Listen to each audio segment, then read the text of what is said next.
tous et bienvenue sur Business 24 Africa. Face au Covid-19, reçoit des initiateurs d'activités afin d'aider à apporter des solutions à cette crise sanitaire mondiale que nous vivons. Et justement, aujourd'hui, nous recevons sur notre plateau Afou Touré Samb. Bienvenue sur notre plateau. Merci. Elle est fondatrice et PDG de HTS Partners.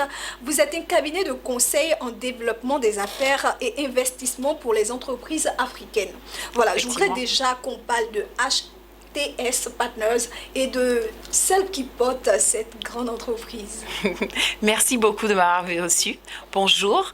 J'espère que vous êtes tous en bonne santé physique et morale. Merci encore de m'avoir reçu. Moi, je suis Afou Touré Samb, comme vous l'avez si bien dit. Je suis financière et consultante en développement dans des entreprises comme, dans le passé, dans des entreprises comme Deloitte, la Banque mondiale et la Banque africaine de développement. Mais aujourd'hui, je suis là pour parler de HTS Partners. Donc, comme vous l'avez si bien dit, on a un cabinet de conseil axé sur les stratégies comme managérielle, mais aussi financière. Et on donne des services, notamment l'assistance technique, le développement des affaires et la préparation à l'investissement. Mais face à cette crise de Covid-19, on a créé une cellule et, si on veut dire aussi, un modèle pour aider à rehausser et à aider les entreprises qui souffrent de cette crise-là. Et donc, on compte les assister non seulement sur leur quotidien, mais aussi pour l'après-crise et comment rehausser leurs activités. Très bien. Tout au long de cette émission, nous allons voir, vous allez nous apporter quelques pistes de solutions. On ne va pas tout étaler sur le plateau parce qu'on doit vous contacter après, mais on va aborder quelques pistes de stratégies que vous proposez. Mais bien avant, je voudrais savoir quelle analyse économique et financière faites-vous de cette crise sanitaire en Afrique et plus particulièrement en Côte d'Ivoire? Déjà, cette crise sanitaire, comme vous l'avez dit, touche le monde entier. Et l'Afrique n'a pas été exclue. On a déjà plus de 15 000 cas en Afrique. Et pour la première fois depuis 25 ans, la Banque mondiale et plusieurs autres sources prédisent actuellement une récession. Et donc, on estime un recul de croissance entre 2% et 5%. Et ça, c'est vraiment pour dire que les États et les entreprises africaines seront fortement touchés par cette crise-là. Et donc, comment est-ce qu'ils peuvent répondre et quels sont leurs besoins actuels? C'est là la problématique sur laquelle on se concentre constamment à HTS. La première des choses, c'est comment est-ce que l'État peut aider? On parle ici d'un État keynésien, c'est-à-dire l'État doit être omniprésent. Il doit mettre en place des mesures pour assister les entreprises. Ici, en Côte d'Ivoire, par exemple, Le temps a été déjà donné. Oui, exactement. Le temps a déjà été donné. Le gouvernement a découlé près de 650 milliards pour les entreprises du secteur privé, mais aussi a déjà retardé les paiements reportés, si on veut dire les paiements non seulement d'impôts, de taxes et de factures d'électricité et de courant. Tout ça pour créer plus de liquidité dans le marché parce que, si on veut dire, on est en mode semi-confinement ici en Côte d'Ivoire. On ne sort, si on veut dire, que pour les tâches essentielles. Tout le monde essaie de vraiment rester à distance l'un de l'autre. On a un couvre-feu et il y a certaines activités qui ont carrément arrêté, notamment dans l'hôtellerie, la restauration. Exactement. Voilà. Et pour parler de stratégie maintenant, quelle stratégie proposez-vous, vous, à HTS Partners pour la Côte d'Ivoire, pour l'Afrique? Mais on va rester, je pense, pour le moment sur le cas de la Côte d'Ivoire. Quelles sont les stratégies que vous proposez? Parfait, merci. La première des choses, comme vous l'avez si bien dit, les entreprises sont affectées de manière différente. Il y a certains secteurs qui seront beaucoup plus touchés que d'autres, et le secteur du tourisme, les compagnies aériennes, même la restauration sont des secteurs qui sont fortement impactés par cette crise. Donc la première des choses, et chose qu'on fait d'abord avec tout nouveau client chez nous à HTS, c'est de faire l'analyse de l'impact de la crise sur l'entreprise. Quel est l'impact en termes de trésorerie, en termes de besoin de fonds de roulement, en termes de revenus, et si même en ce moment-là, comment est-ce que vos activités fonctionnent? Êtes-vous à 0, à 20%, à 30%? Et comment est-ce que vous pouvez continuer vos activités et survivre cette crise-là? La deuxième des choses sur lesquelles on va se concentrer après avoir fait cette analyse sur l'impact, c'est maintenant identifier vos besoins et essayer de résoudre cette problématique-là. Et comment on le fait? C'est en créant une cellule de gestion de crise.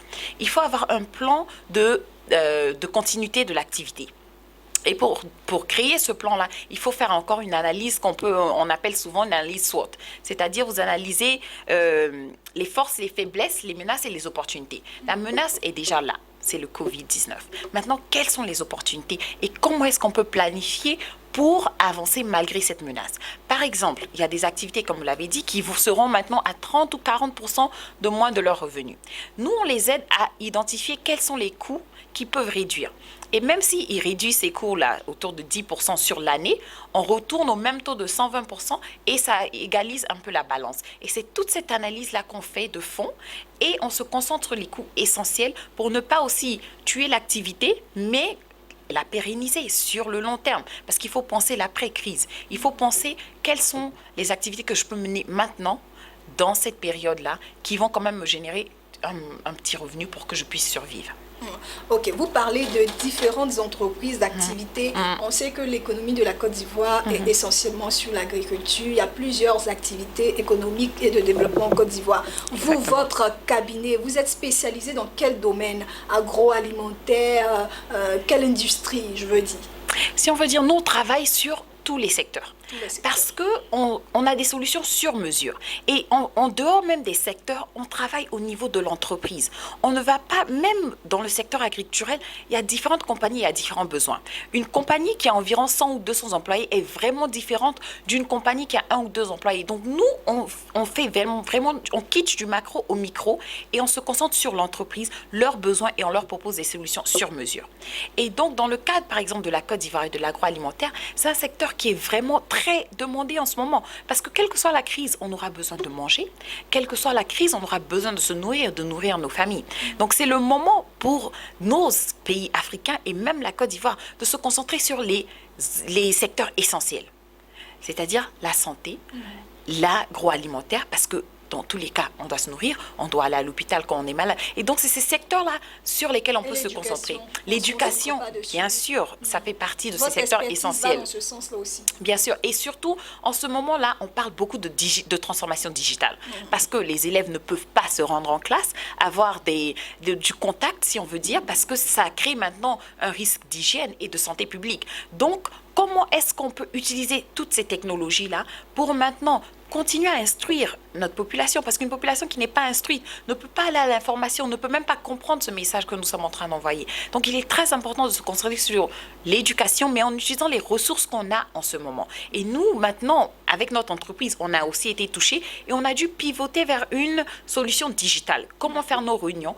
Comment continuer à travailler? Et c'est là qu'on a commencé le télétravail. Donc, maintenant, on a de l'expérience. Et on peut aider d'autres compagnies à instaurer des procédures de télétravail. On peut aider même les ministères pour l'éducation et pour d'autres secteurs à mettre en place des mesures pour utiliser ces technologies-là et les meilleurs logiciels et logistiques à mettre en place pour utiliser la technologie pour continuer les activités. Très bien. Les solutions que vous proposez, notamment le télétravail, sont dirigées à l'endroit de toutes les entreprises. Sont-elles dirigées à l'endroit de toutes les entreprises, quelle que soit leur dimension? On sait qu'en Côte d'Ivoire, l'économie repose véritablement, essentiellement en griffe sur le PME, sur le secteur informel, je veux dire. Oui. Très important. Le secteur informel est très, très important en Afrique. C'est un secteur qui dynamise l'économie, même si en réalité, elle n'est pas vraiment recensée. Donc, pour toucher le secteur informel, il y a 2 choses que nous faisons. La première des choses, on veut conseiller ces PME ou même ces entreprises qui ne sont pas enregistrées et qui sont fortement touchées par cette crise-là à réinventer leur activité. J'ai avec moi ici un masque. Cette dame-là faisait les tenues africaines il n'y a pas plus d'1 mois. Mais elle a vu le besoin actuel en demande de masques. Elle a des machines, elle sait coudre. Mais que faire? Maintenant, elle crée des masques. Elle a poussé la pensée même plus loin, elle les délivre. C'est pour dire que l'informel, comme toutes les activités, doit être très créatif et essayer de répondre aux besoins du moment. On n'est plus dans le mode business as usual. On est dans une nouvelle thématique où on doit réfléchir et on doit pousser et être créatif pour répondre aux besoins du moment. Et c'est là le moment de vraiment essayer de pivoter vos industries. Si tu vendais dans un restaurant, essaie de délivrer. Vu que les clients ne viennent plus vers vous, allez vers eux. La deuxième deuxième partie, c'est que ces populations sont très vulnérables. On a déjà parlé du stimulus package que l'État a mis en place, mais il faut même aller plus loin et aller vers ces populations-là.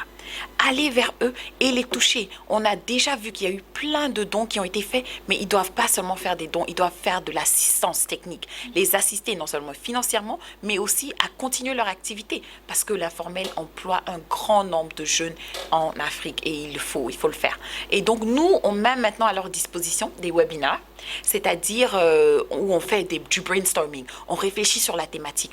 Comment est-ce qu'on peut aider l'informel?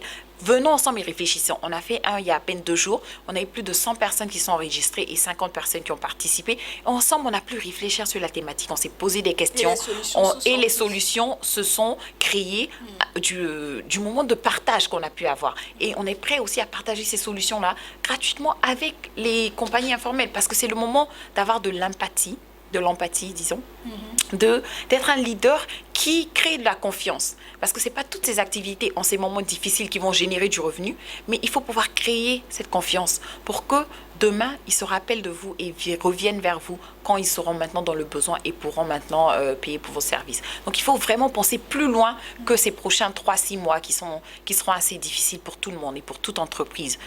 Je rappelle que je suis avec Afou Touré Samba. Elle est fondatrice et PDG de HTS Partners et elle est sur notre plateau afin de nous parler des différentes prestations, des différentes solutions que vous apportez dans cette période de crise. Je rappelle que vous êtes un cabinet de conseil en développement des affaires et investissement pour les entreprises africaines. On va vers la fin de notre échange. Comment bénéficier de votre expertise pour les entreprises qui voudraient travailler avec vous? C'est très facile. On a notre site web www.hts-partners.com. On est sur tous les réseaux sociaux, Facebook, LinkedIn, Twitter, Instagram. Vous nous trouvez partout, c'est juste HTS Partners. Et aussi, on a notre email afou, HAFOU, @hts-partners.com. Nous sommes vraiment disponibles et très heureux même d'aider les entreprises dans ce besoin parce que nous, on a traversé ça. On est en train de s'en sortir, mais on veut aussi aider d'autres entreprises à sortir plus fort et même avec de nouvelles capacités à la suite de cette crise-là. Il n'y a pas d'un numéro de téléphone? Ah oui, on a aussi notre numéro de téléphone, c'est le 67 55 69 85. Très bien. Le mot de la fin, je sais qu'on a dit beaucoup de choses sur le plateau, mais certainement, il y a un mot de la fin et vous souhaiteriez, c'est vrai qu'on veut qu'on retienne tout, mais je pense qu'il y a l'essentiel à retenir à la fin de cette émission. L'essentiel que je dirais en 2 mots, la première des choses, c'est que cette crise a créé des difficultés, mais il y a aussi beaucoup d'opportunités. Et ces opportunités-là, il faut être à l'avant pour les avoir. Une des opportunités que maintenant on explore, nous à HTS, c'est du côté des ressources humaines.